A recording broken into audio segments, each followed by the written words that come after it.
பொண்ணுங்க எல்லாத்துக்குமே யார் யாருக்கு என்னென்ன வேணும்னு பார்த்து பார்த்து செய்வாங்க. ஆனால் அவங்களுக்கும் சில நேரம் நம்மளை யாராவது இப்படி பார்த்துக்கிட்டா நல்லா இருக்குமேன்னு தோணும்.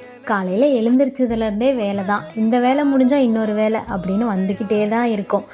எனக்கு மட்டும் ஏன் இவ்வளோ வேலைன்னு கேட்டால், நீ பொண்ணாக பிறந்துட்ட இதெல்லாம் செஞ்சு தான் ஆகும் அப்படின்னு சொல்கிறதுக்கு நிறைய பேர் இருக்காங்க. ஆனால் உண்மையிலேயே பொண்ணுங்க ரொம்ப ஸ்ட்ராங்.